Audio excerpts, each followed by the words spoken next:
Hi and welcome back to Reddit Whispers. I'm going to tell you a story about fire. Not the kind that brings warmth and light, but the kind that consumes, the kind that turns a life into ash and memory into smoke. When my world burned to the ground, when every single thing my wife and I had ever built together was reduced to a pile of charred rubble, I fell into a darkness so profound I thought I would never find my way out. But she was my light. She was my strength, my hero, a phoenix who rose from our shared ashes and carried me on her wings. For a year, I lived in the shadow of her impossible strength, my heart a shrine to her resilience, my soul a testament to her love. This story is about the day I found a small, crumpled piece of paper that told a different story. It's about the horrifying discovery that the fire hadn't been a tragedy that had tested her. It had been a plan that she had executed. And the strength I had been worshipping was not the strength of a survivor, but the cold, hard nerve of an arsonist. The house was not just a house. It was a living thing, a third partner in our marriage. We had built it ourselves, not from a kit, but from a dream. I had framed the walls, my own sweat and blood christened into the wood. She had designed the kitchen, sketching it out on a napkin one night, a map of all the future meals and conversations we would share. Every room had a story. The scuff mark on the floor of the hallway was from the day we brought our dog home as a puppy. The small, clumsy patch in the drywall was from my failed attempt to hang a picture of our wedding. The garden in the back was her sanctuary, a chaotic, beautiful riot of color that was a perfect reflection of her soul. It was not an asset. It was our history, our heart, made of wood and nails and glass. The fire started in the dead of night. It was a primal, hungry thing, a monster that devoured our life with a terrifying speed. I remember the smell of the smoke, the heat on my skin, the sound of our history splintering and collapsing in on itself. I remember standing on the lawn, barefoot in the wet grass, holding her hand, and watching as 20 years of our life turned into a column of black smoke against a starless sky. We lost everything. Every photograph, every piece of furniture, every book, every memory that was tied to a physical object. It was all gone. The days that followed are a gray, featureless fog in my memory. I was a ghost, a hollowed-out man wandering through the wreckage of his own existence. The grief was not a clean, sharp pain. It was a heavy, suffocating blanket that smothered all light, all hope, all feeling. I was broken. I was lost. And she saved me. While I was drowning in the ashes, she was rising from them. She did not break. She did not falter. She became a creature of pure, focused, and almost terrifying strength. She was the one who dealt with the fire marshals, with the police, with the endless, soul-crushing bureaucracy of the insurance company.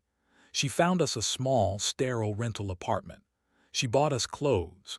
She held me when the nightmares came, her presence a solid, warm anchor in the chaotic, churning sea of my despair. My love for her, which I thought was already a complete and finished thing, deepened into a form of worship. I saw her not just as my wife, but as a miracle, a being of impossible resilience. The tragedy that had destroyed me had somehow revealed a core of steel within her that I had never known existed. "We will rebuild," she would tell me, her voice a steady, strong thing in the quiet darkness of our new, temporary bedroom. "We lost things, not us. We still have each other. That is the only foundation we need." And I believed her. I clung to her words, to her strength, as the only real thing left in a world that had turned to smoke.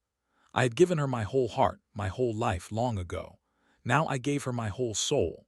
I had no idea she was just the custodian of the ashes, patiently waiting for the insurance check that would pay her for a job well done.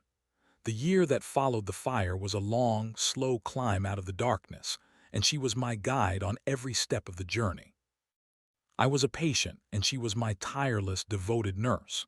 The depression was a physical weight, a constant, low-grade fever that made every day a struggle.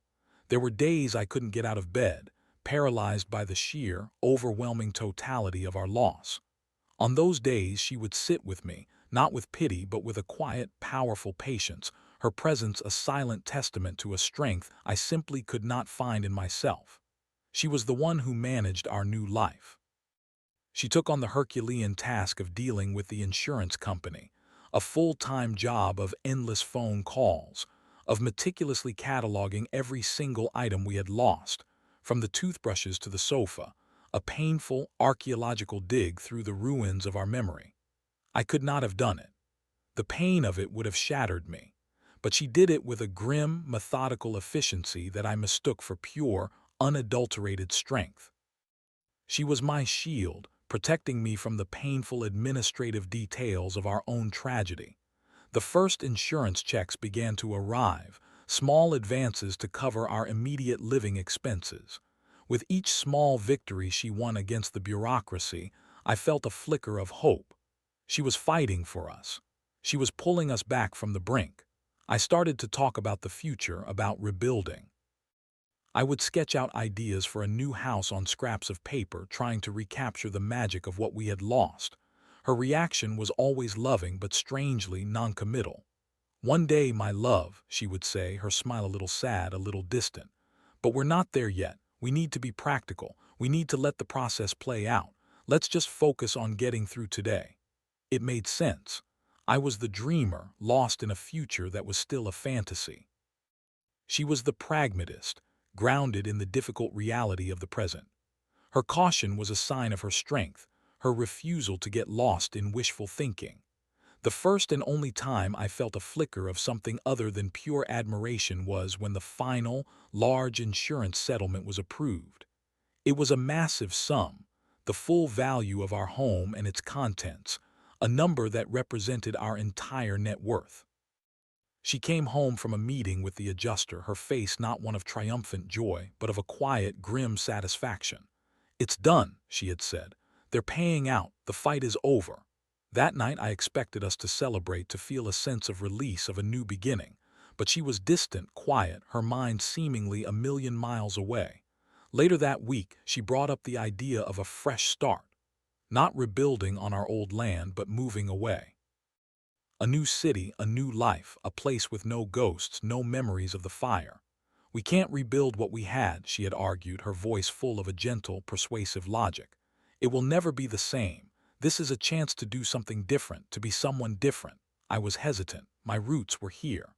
My soul was in that plot of land. But I looked at her, at the weary, battle-worn expression on her face, and I saw a woman who had been through a war. How could I deny her a chance at peace?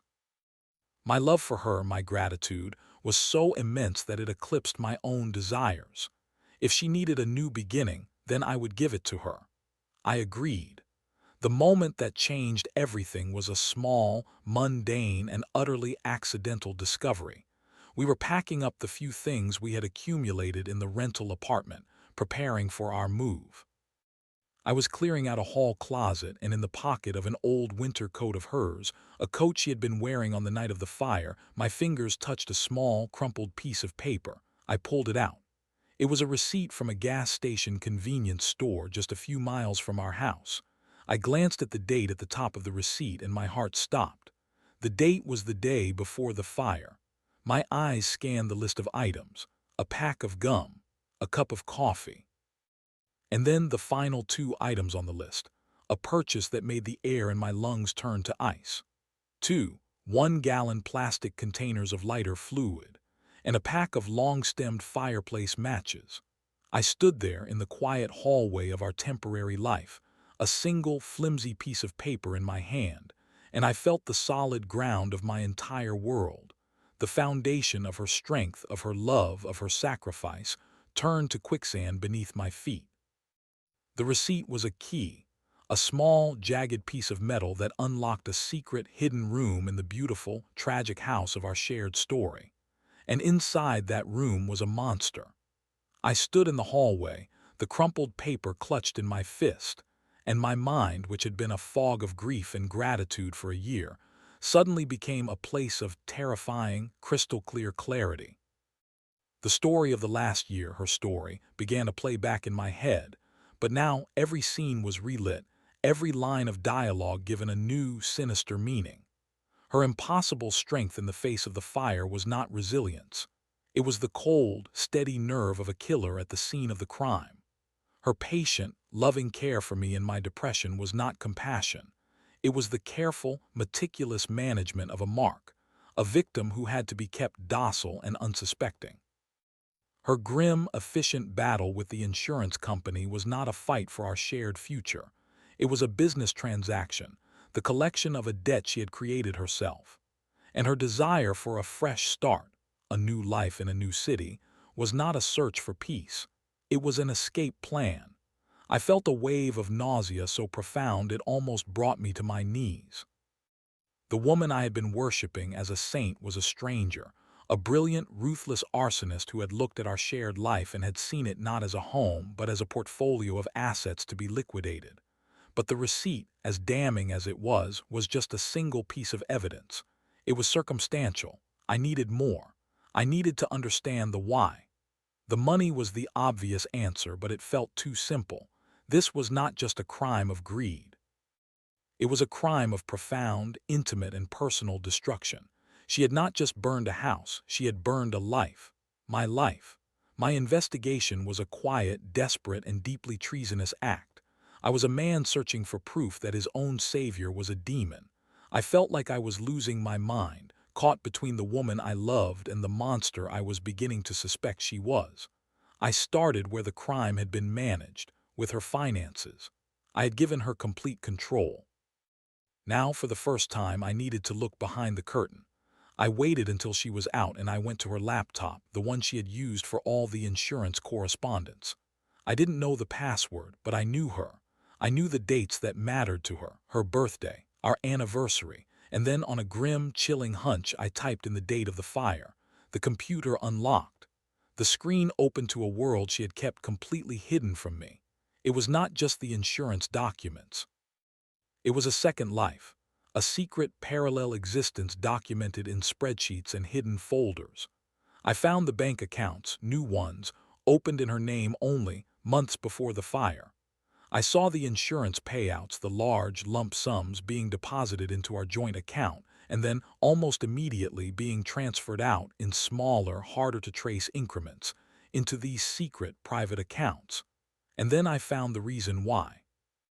It was in a series of saved email drafts, letters she had written but never sent, letters that were more like a diary, a confession to an unknown recipient. And in these letters, the full, horrifying story was laid bare. She had a lover, a man from her past, a man I had never known existed. They had reconnected a few years ago, and they had a plan. A plan for a new life together, a life of wealth and freedom, a life that was a million miles away from the quiet, comfortable, and, in her words, suffocatingly predictable life she had with me. The house, our beautiful, shared creation, was not a home to her. It was a cage. A beautiful, comfortable cage, but a cage nonetheless. And my love, my steady, predictable, and unconditional love, was the lock on the door. The fire was the key. It was the only way to get the money, the liquid capital they needed to fund their escape, and to do it in a way that would leave her looking not like a thief, but like a tragic, blameless hero. My grief, my depression, my complete and total collapse, that was not an unforeseen consequence. It was a central part of the plan. My weakness was what made her strength so believable. My brokenness was what made her performance as the hero so convincing. I was not just the victim of the crime, I was the primary alibi. I sat there in the sterile silence of our temporary apartment, and I felt the last, lingering embers of my love for her turn to cold, dead ash. The woman I had been married to for 20 years had not just betrayed me. She had erased me. She had taken our shared history, and she had turned it into a bonfire to light the way to her new life. The final confrontation was not a storm of rage and accusations. I was beyond that. The pain was too deep, too fundamental for such a simple, clean emotion. It was a quiet, cold, and devastatingly precise autopsy of a dead marriage. I waited for her to come home. I did not hide the evidence. I simply laid it out on the small, cheap dining room table that had been the center of our temporary life. The crumpled receipt from the gas station, a printout of a bank statement from her secret, offshore account, and a single page from her unsent letters, the page where she had described our life together as a beautiful, suffocating cage. She walked in, her arms full of groceries, a perfect portrait of domestic normalcy. She saw the items on the table. She saw the look on my face. And the smile, the beautiful, compassionate smile that had been my lifeline for the past year, did not just falter. It vanished as if it had never been there at all. Her face became a mask of cold, hard, and utterly unreadable stone. She put the groceries down on the counter, her movements slow, deliberate, a quiet, chilling calm descending upon her. She did not speak. She simply waited. The fire was a beautiful piece of work, I said, my voice a dead, hollow thing that did not sound like my own. The planning, the execution, the performance in the aftermath. It was a masterpiece of a kind. You should be proud. She looked at me, and for the first time I saw her. Not the woman I had loved, not the hero I had worshipped, but the stranger who had been living behind her eyes all along. And in those eyes I saw not a flicker of remorse, not a hint of shame. I saw only the cold, flat, and slightly irritated expression of a brilliant strategist whose flawless plan had been undone by a single, stupid, unforeseen variable, a crumpled piece of paper in the pocket of an old coat. It was the only way, she said, her voice a calm, even monotone, as if she were explaining a complex but necessary business decision. The only way to get free, the only way to get what I deserved. And what was that? I asked, the question a genuine academic curiosity. I needed to understand the pathology. What did you deserve that you didn't have? A life, she said, and her voice was laced with a venom of a resentment so deep and so old it was terrifying. A real life. Not this quiet, predictable little play we were performing. Building a house, raising a family, growing old. That was your dream, your script. I was just an actress playing a part I had grown to hate. The fire was not a tragedy. It was a rewrite. It was a way to finally end the play and start living my own story. Her words were not a confession. They were a declaration of independence. She had not seen our life as a partnership. She had seen it as a prison. And my love was not a gift. It was the bars on her cell. She was not a monster in her own mind. She was a revolutionary, a freedom fighter who had used the only weapon she had, her cunning, her ruthlessness, my own blind, trusting love to liberate herself. I looked at this woman, this stranger, and I felt the last piece of my old self, the loving, grieving, grateful husband, die and turn to dust. In his place was someone new, someone cold and hard and clear. The play is over, I said. But the story isn't. You have written your chapter, now I will write mine. I stood up and walked to the door. I had nothing. No home, no money, no past I could believe in, no future I could see. But in that moment I had something I hadn't had in a very long time. I had the truth. "Where are you going?" she asked, her voice holding not a trace of emotion, but the simple, practical question of a woman who was already calculating the logistical consequences of this new development. I turned and looked at her one last time, a queen sitting in the ruins of a kingdom she had burned down herself. "I don't know," I said, "but for the first time in a very long time, I'm going to be the one holding the matches." The legal and emotional firestorm that followed was a hell of its own, but it was a clean fire, a fire of truth, not of lies. I gave the evidence to the authorities, and the beautiful, tragic story of the heroic survivor was replaced by the ugly, sordid story of a brilliant, sociopathic arsonist. She was arrested, tried, and convicted. Her new life, the one she had been planning to build on the ashes of mine, would now be lived in a small, gray cell. I was left with the ashes. The insurance money, what was left of it, was tied up in legal battles for years. I had lost everything. But in losing everything, I had found something. I had found the ground, the real, solid, and unforgiving ground beneath the wreckage. I didn't rebuild the house. That dream was dead, and I had no interest in living with its ghost. I took my share of the final settlement, a fraction of what we had once had, and I moved away. I found a small plot of land in a place where no one knew my name, and I began to build again. This time I am building a smaller house, a simpler house. And I am building it alone. The work is slow, it is hard, and it is honest. Every nail I drive, every board I cut is a small act of reclamation. I am not just building a structure of wood and glass. I am rebuilding a man. A man who has learned the hardest, most brutal lesson a person can learn, that the hottest fires are not the ones that burn down your home, but the ones that burn away your illusions. And that sometimes, the only way to find a solid foundation is to first be reduced to ash. Thank you for tuning in to Reddit Whispers. We've all faced moments when everything felt broken. What was your turning point?